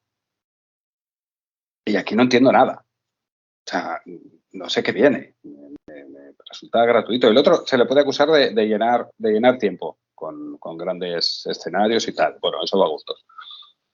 Pero es que aquí es que no sé qué me estaba contando. Y ese es el problema, que no sé qué me está contando. No es que no me guste, es que al final pierdo el interés. Sí, pierdo el interés porque es excesivamente críptico para mí, al menos para mi entendimiento. Sí, yo estoy de acuerdo con usted. Pues... ¿qué? Ya está. Yo todo he dicho de esta película, por mi parte. Ya está, pues yo tampoco tengo mucho más que añadir, porque también tenía aquí anotado hablar del ritmo de la película, pero creo que ya lo hemos dejado. Es eso. Sí, es eso. Realmente. Y bueno, yo creo que, mire, como yo quería usted hablar del director, si quiere me adelanto, siguiendo con este hilo, si le parece, porque yo no lo tengo muy tampoco. O sea, no he visto. Bueno, vi media de Peter y el Dragón, por curiosidad y por saber cómo se adaptaba ahí a los parámetros de Disney. Y me pareció que estaba bastante logrado, ¿no? Pero bueno, es el de. ¿Usted no sé qué película había comentado antes? Sí, la estoy buscando porque se me ha vuelto. Vale. Bueno, yo la que he visto fue la anterior, ¿no? Que es A Ghost Story. The Old Man and the Gun. Vale. Pues, por ejemplo, en A Ghost Story, que es una película que también es ciertamente, bueno, es muy peculiar. Un tipo que muere y luego se aparece como un fantasma en su casa, pero con la sábana. Me parece, bueno, una forma muy peculiar es muy simbólica también. Y todo lo que va pasando también en ocasiones es un poco, no tan indescifrable, pero bueno, puede resultar, es un ritmo lento y el fantasma allí todo el rato y allí plantado. Pero sin embargo, me parece que quizá porque es mucho menos ambiciosa, no lo sé, en su planteamiento, quizás esté más lograda, sea mucho más sólida, más compacta, ¿no? Tanto en el mensaje como en la continuidad narrativa. A mí me gustó mucho. Entiendo que no le pueda gustar, pues no es una peli trepidante precisamente, pero a mí me gustó mucho lo que planteaba y la forma en que lo planteaba, y era mucho más, de una forma más sencilla, incluso con muchos menos elementos, se hacía entender mucho más lo que te estaba planteando, mucho más allá, porque al final yo creo que tiene cierta continuidad con esta. Porque al final en ambas hay un evidente acercamiento a la muerte, ¿no? A la idea de la muerte, desde dos perspectivas muy diferentes, el ya muerto en una y el que parece o no sabemos, que va a morir, el que se enfrenta a la muerte, vaya. Y la idea que se repite, aparte de la muerte, es la de la trascendencia, ¿no? La de trascender. La de la muerte, el legado, el pozo, la huella, ¿no? Esa obsesión tan humana, que quizá absurda, ¿no? De trascender a la muerte, de qué pasará luego. No con nosotros, sino con lo que dejamos. la idea que dejamos aquí, nuestro legado, nuestra herencia. Eso es una idea muy de los caballeros, ¿no? Entonces yo creo que es, en el fondo, es parte de la misma idea, parte del mismo punto para desarrollar dos historias muy diferentes. No sé qué le parece. Pues me parece que sí. Pues sí, ¿no? Que realmente es un tema bastante recurrente, ¿no? Porque, por ejemplo, en el director, ¿no? Y yo quería comentarlo, lo iba a comentar con distintas palabras, pero creo que lo voy a reformular porque me ha abierto usted los ojos en ese sentido. En The Old Man and the Gun también está el tema de la persistencia, ¿no? La persistencia en cómo persistimos, ¿no? Cómo nuestras acciones persisten. Bueno, The Old Man and the Gun, la historia es que es basado en la historia de Forrest Tucker. Que me quedé con el nombre, que era el prisionero, era un anciano ya, ¿no? Que lo interpreta Robert Redford, que escapó de San Quintín. Y bueno, es un poco la historia. ¿Y de qué va? Pues una persona que ya ha llegado al final de su vida y sin embargo pues quiere persistir, ¿no? Quiere dejar un legado. Y en este caso, ¿cuál es? Pues escapar de la prisión. Bueno, era con Alcatraz, San Quintín era la prisión de máxima seguridad que había de aquellas, ¿no?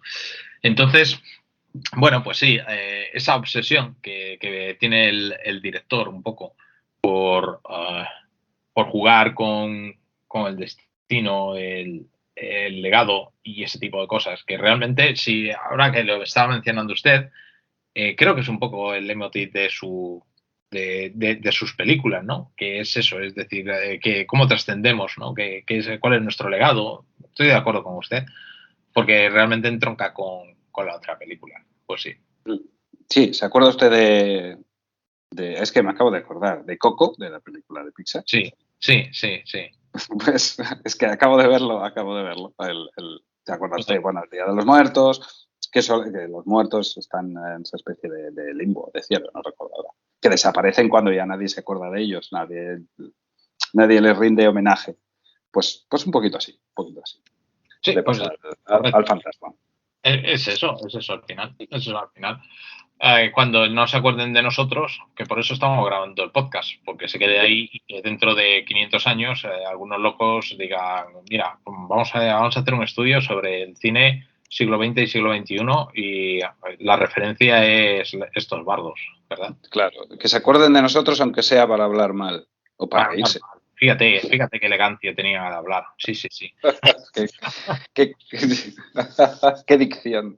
Qué vocabulario tan rico. Se hablaba en el castellano del siglo XXI. Qué rico era. Bueno, ¿qué le parece si nos ponemos un poco menos trascendentales y hablamos un poquito de una película mucho más ligera, ya para cerrar el programa, que quería yo traer a colación, que ahí cuando estábamos preparando un poquito la entradilla y este tipo de cosas, aquí nos lo vamos a pasar bien, hablando de esto un poquito, ¿no? Nos lo vamos a pasar bien en el sentido de que, bueno, vamos a estar de acuerdo que es una película mala, pero vamos a destriparla un poquito y yo creo que es una película para divertirse, ¿no? Y estoy hablando de La Última Legión, ¿vale?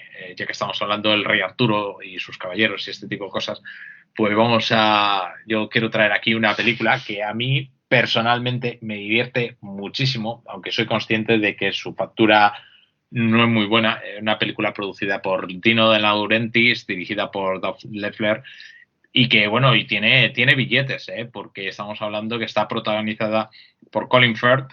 Hablábamos antes de la importancia del casting, aquí del casting fallido, porque Colin Firth como héroe de acción me cuesta, ¿no? Y es el protagonista tipo duro. Colin Firth haciendo de tipo duro y endurecido y, bueno, y de líder romano. Ben Kingsley, pues Ben Kingsley hay que hacer lo que le pongan. Es un poco, desde mi punto de vista, un poco como Robert De Niro. Si hay billetes por medio, pues yo lo hago y ya está, ¿no? Y yo creo que ahí se le fue ya todo el dinero. Porque luego el resto del casting, bueno, pues es decentito, ¿no? Pero bueno, esta es una película que dijeron, venga, yo quiero meter aquí pasta. Aparecen caras conocidas, ¿eh? Aparece John Hannah, que bueno, aparece Ian Glenn también. Hay caras conocidas, ¿no? Pero donde están los billetes ahí metidos de verdad es en Colin Firth y en Ben Kingsley, que consumen muchísimos minutos de metraje.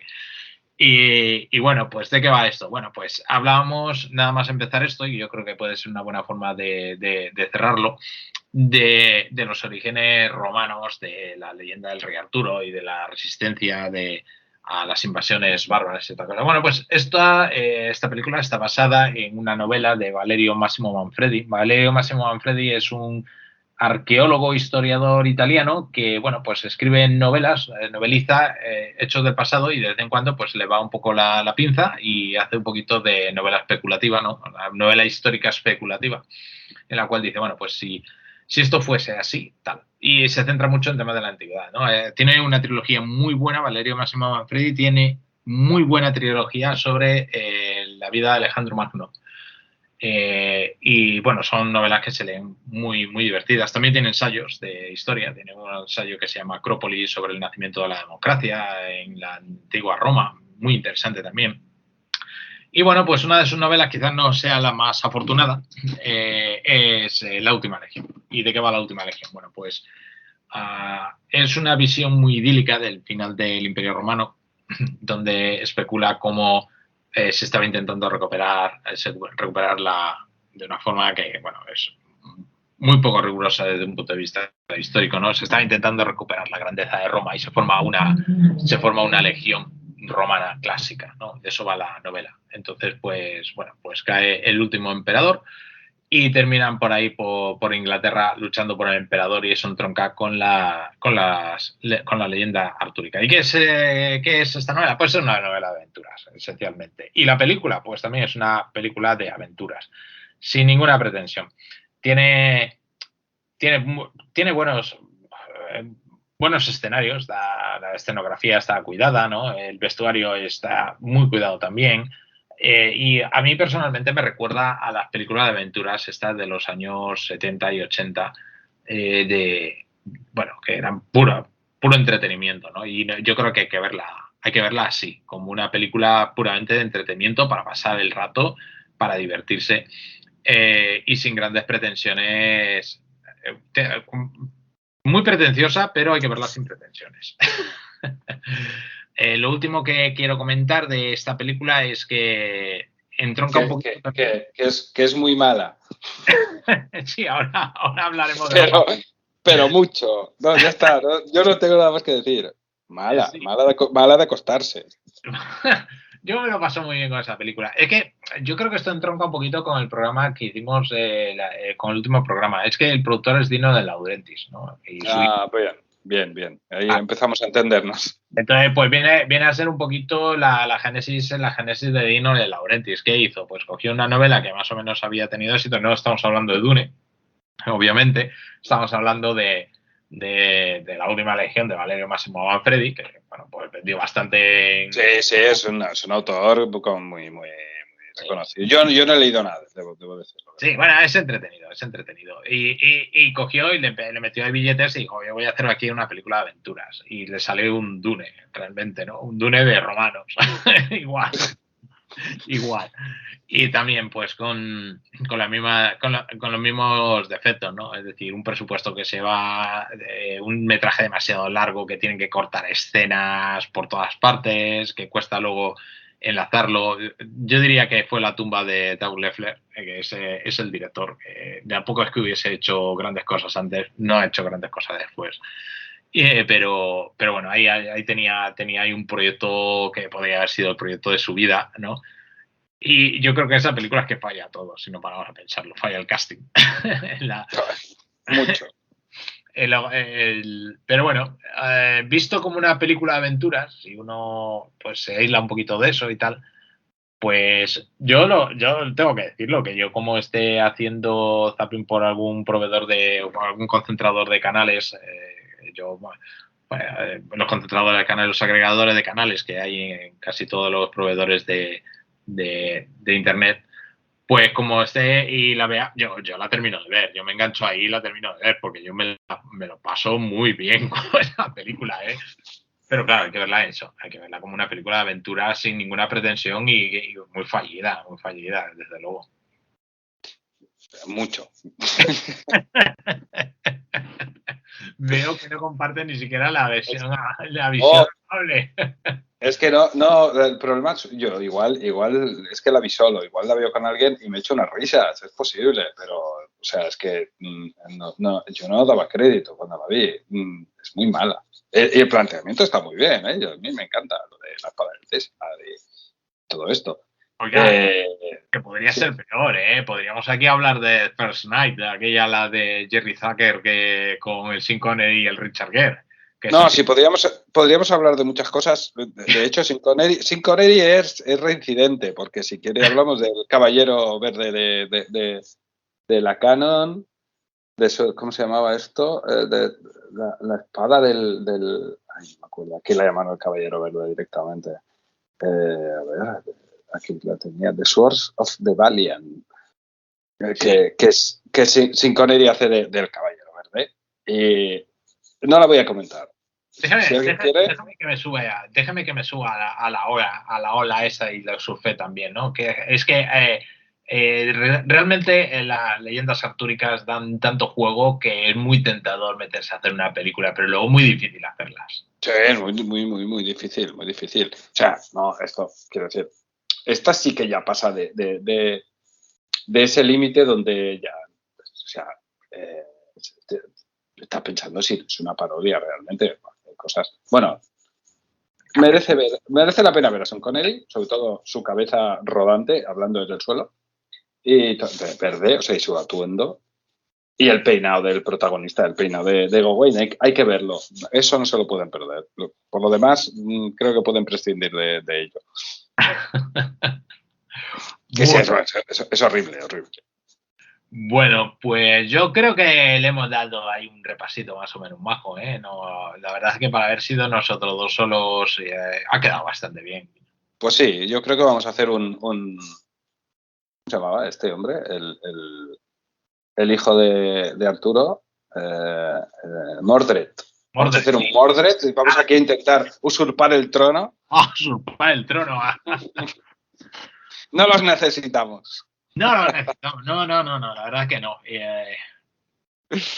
Aunque les echamos de menos... sí, se les echa de menos, la verdad es que sí. Mucho. Pero son prescindibles. Aquí todo el mundo es necesario, pero ninguno es imprescindible, que me decían a mí mucho.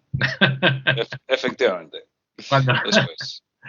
No, pero hablando en serio, bueno, pues yo creo que vamos a ir cerrando. No sé si tiene usted algún último comentario con respecto a algún comentario caballeresco o algún comentario afilado con el que cerrar. Pues no, ya me he inventado demasiadas cosas hoy en el programa de hoy. Creo que ya hoy he estado bien. Va siendo hora de callar. Sí, estoy de acuerdo. Bueno, pues es posible que, no lo sabemos, a depender un poco de la buena voluntad de nuestros compañeros, que ahora ustedes disfruten de alguna de sus píldoras. Yo sé que no van a poder disfrutar tanto como hayan podido disfrutar de este tete-a-tete que hemos tenido el señor Dalton y un servidor con el Touch, que ya, bueno, vamos a ir despidiendo. Volveremos pronto con un tema que ya nos veremos nosotros de qué vamos a hablar. Y bueno, simplemente si han llegado hasta aquí, pues agradecerles mucho la paciencia, porque, bueno, faltan, ahora ya hablando en serio, faltan dos componentes que desde mi punto de vista son fundamentales para el buen transcurrir de este programa, a los cuales ambos yo les he echado mucho de menos. Y bueno, pues les he echado mucho de menos, pero vamos, me siento muy honrado de haber compartido este tiempo con usted, señor Dalton. Pues lo mismo digo. Pues a los demás les vemos muy pronto y cuídense y abrillanten sus armaduras y pórtense con rectitud. No se vayan todavía, una y más. España necesita conocer tu opinión de mierda.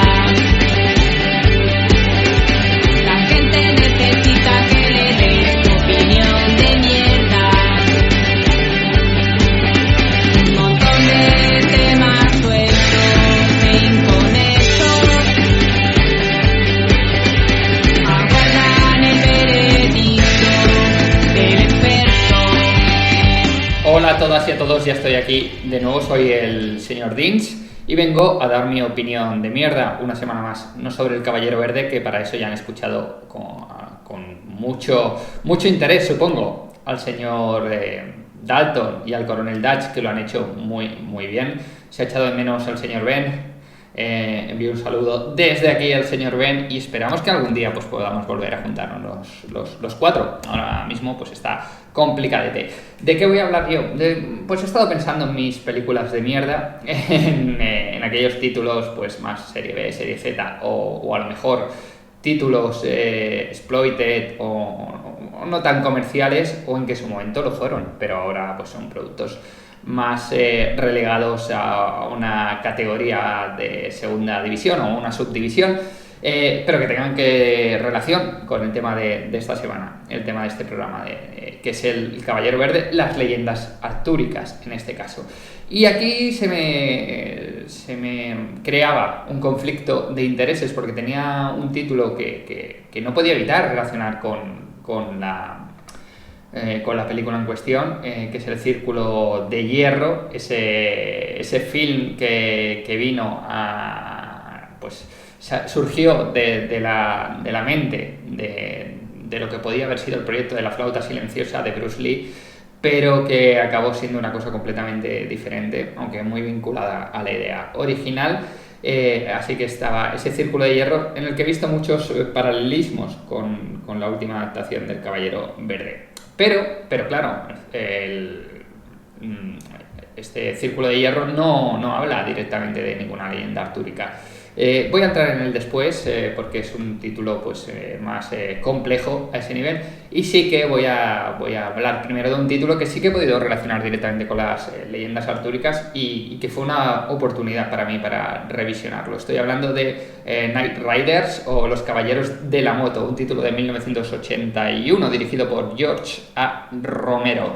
Una película que muchos de vosotros seguro que ya conocéis, pero que otros tantos pues igual no teníais ni idea de que George Romero, el director de La Noche de los Muertos Vivientes, pues había hecho incursiones más allá del género del terror, como en este caso pues una película que nos traía las leyendas artúricas a una época más moderna, donde los caballos eran sustituidos por motos.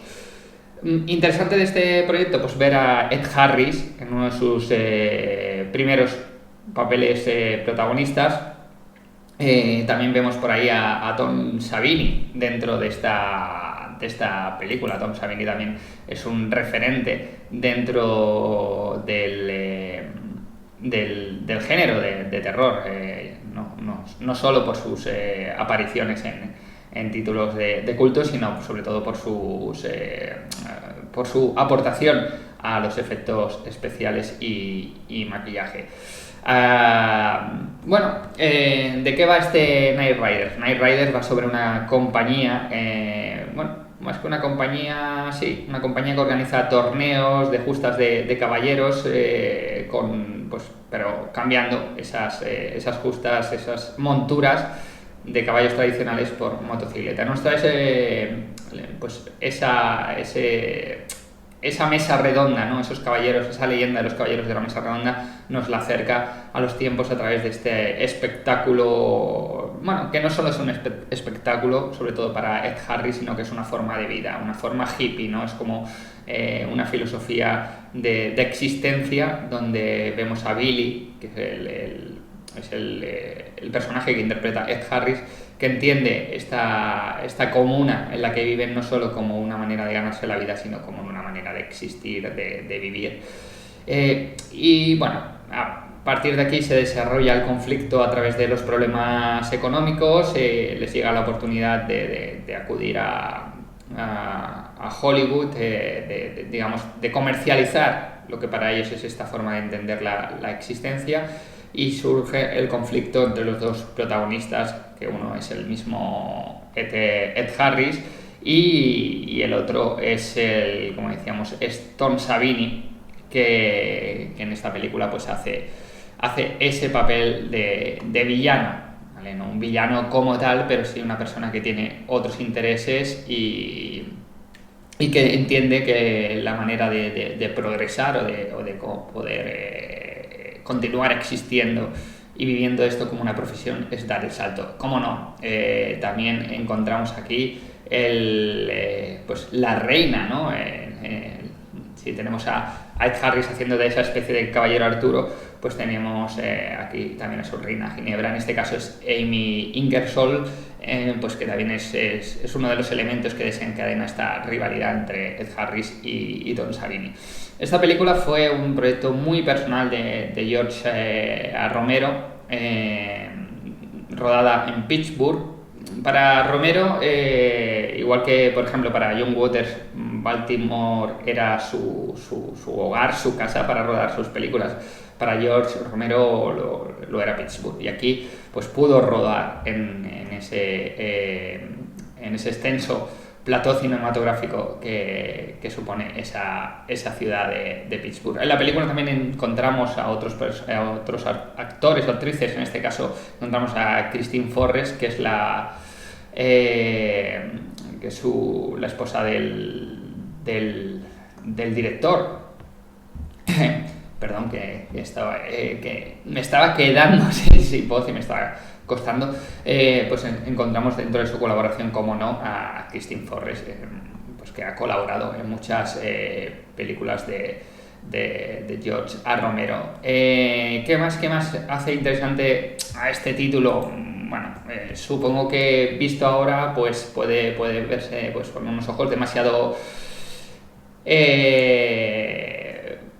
críticos, y no es la idea. Todas las películas, como decimos, siempre hay que verlas en su contexto. Es una película, pues sí, es muy hippie. Además, una película que ya en su momento, a principios de los 80, abordó temas sociales tan interesantes como el racismo, la homosexualidad, el capitalismo y eso, y el entender la vida o el decidir vivir la vida de otra manera, ¿no? Vivirla como uno quiere y a su estilo, intentando vivir al margen de la sociedad y lo que entendemos como una manera estandarizada e impuesta de existencia. Aquí podemos ver también cosas interesantes, pues un cameo de Stephen King, podemos verlo aquí, y de esta relación que tenían ambos, el escritor y el cineasta, pues podemos encontrar lo que sería la semilla de lo que sería Creepshow, ¿no? La siguiente película de Romero, en la que Stephen King pues escribiría lo que sería el guión. Knight Rider fue la primera película de las 3 financiadas y estrenadas a través de United Film Distribution, lo que le dio a Romero un nivel de independencia que nunca volvió a encontrar. ¿Cuáles son estos 3 títulos que encontraron en United Film Distribution? Esa libertad creativa para Romero. Esta fue la primera, Knight Riders. Luego encontramos a Creepshow, que surgió de esta relación de Stephen King y con Romero, y la tercera película fue El Día de los Muertos. Pues yo creo que bastante he dicho, no quiero aquí alargarme ni extenderme en ello. Yo creo que bastante he dicho de lo que significa estos caballeros de la moto, y que creo que pueden encontrarse en Filmin. Voy a seguir hablando ahora del Círculo de Hierro, una película que nace de un proyecto, de un guión que se llamaba La Flauta Silenciosa, y un guión que estaba escrito a 3 manos entre Bruce Lee, James Coburn y Stirling Silliphant. La idea original de este guión fue de Bruce Lee, que quería mostrar en una película el conflicto o la diferencia de visión que tenía el mundo occidental con del mundo oriental, ¿no? Las 2 maneras muy diferentes de entender la vida. Una película que en principio no iba a estar protagonizada por el propio Bruce Lee. Bruce Lee quería que fuese un actor internacional y occidental, y para ese caso quiso fichar a Steve McQueen como actor principal de esta película. Steve McQueen rechazó el papel porque dijo que nadie se iba a aprovechar de él para lanzarse al estrellato. Es decir, él no iba a impulsar la carrera con su imagen de Bruce Lee, cosa que mosqueó bastante a Bruce Lee, pero que decidió seguir con su proyecto. ¿Cómo nace esta historia? Pues ya digo, es una idea que tenía Bruce Lee en la cabeza de impulsar, de poner en relevancia, de traer al mundo occidental la visión del mundo oriental y ver cómo tenían dos visiones de la existencia totalmente enfrentados, totalmente diferentes. Un mundo, mientras que el mundo occidental se desarrollaba más hacia el capitalismo y lo material, el mundo oriental estaba mucho más enfocado a la introspección, la conexión con la naturaleza y no pone al ser humano en el centro del universo, sino que lo pone como una pieza que lo complementa.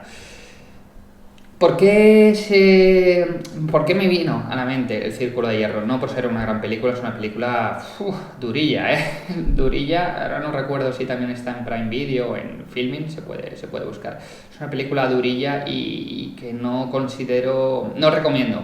No considero que sea recomendable a todo el mundo, más allá del que tenga un interés en ver qué es esto, qué se esconde detrás de este proyecto y cuál podía haber sido la gran película dirigida por Bruce Lee, que nunca llegó a ser.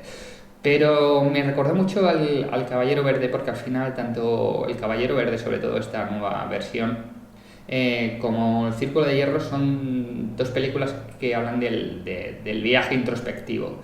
Hablan del encontrarse con uno mismo, el de conectar con lo que somos o con quién somos. No es importante el destino, es importante el viaje. Ambas películas tratan este mismo asunto de manera diferente, con mayor o menor acierto, pero es este el elemento principal y es este el elemento de conexión. Lo vi muy claro, lo vi muy directo cuando la vi. Ya digo, El Círculo de Hierro pues no deja de ser una película un poquito difícil de ver, con un Jeff Cooper como protagonista, pues bastante inverosímil dentro del papel. Además es un tipo que no tenía ni idea de artes marciales, algo muy alejado de lo que quería mostrar en su película Bruce Lee.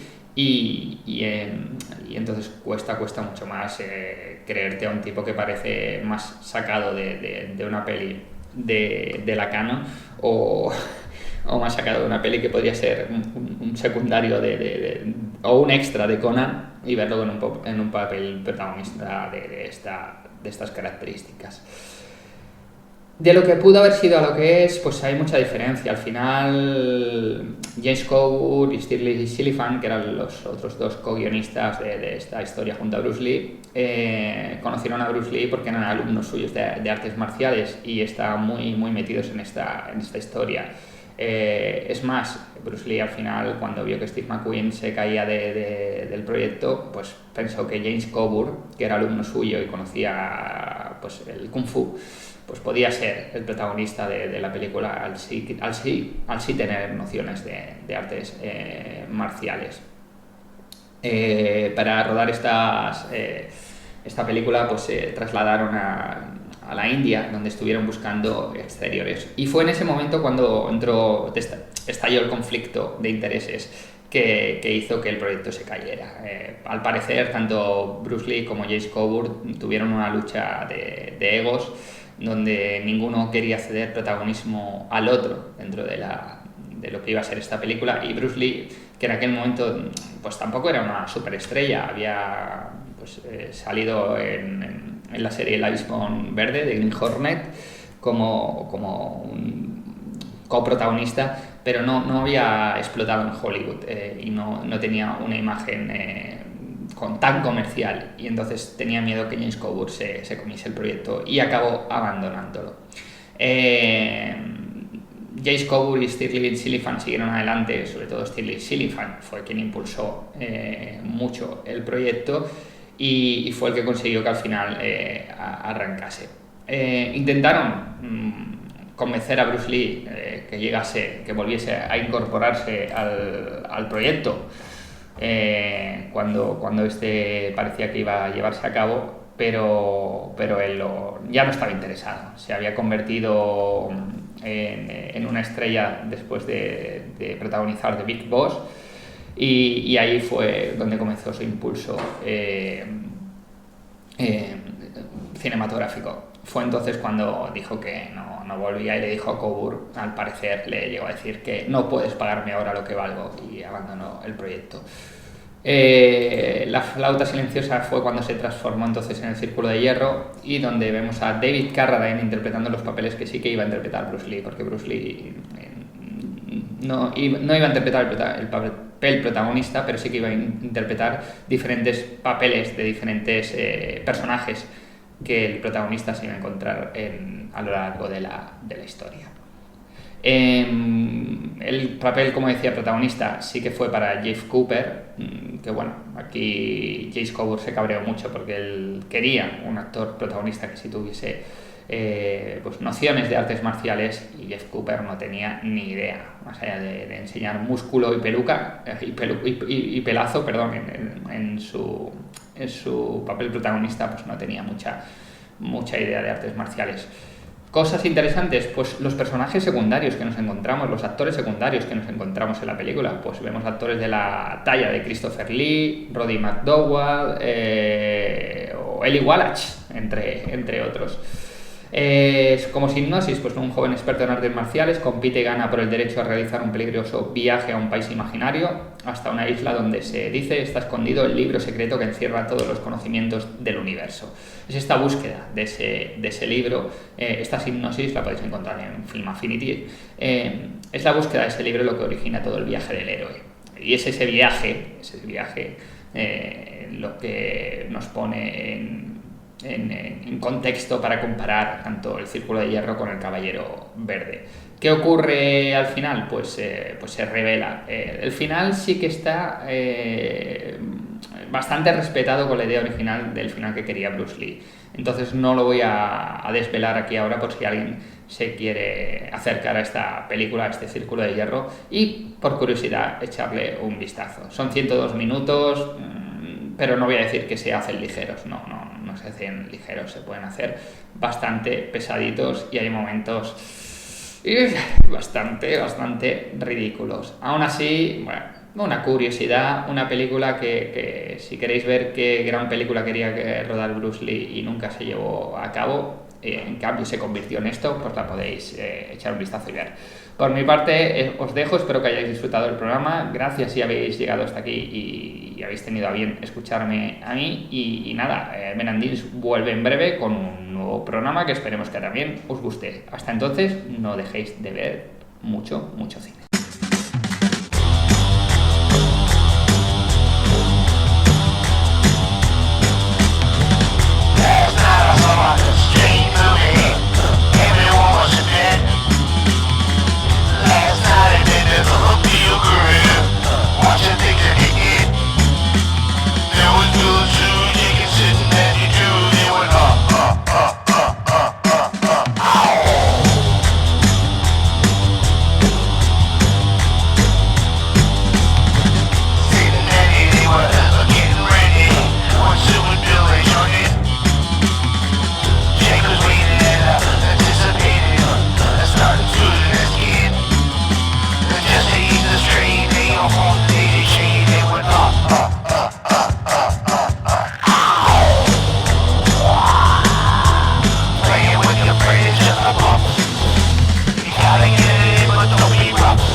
Of course I recommend, 'cause you're right.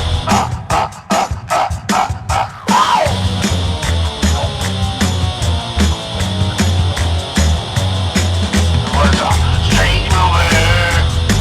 It was a strange movie. A strange movie. It was a strange movie. A strange movie.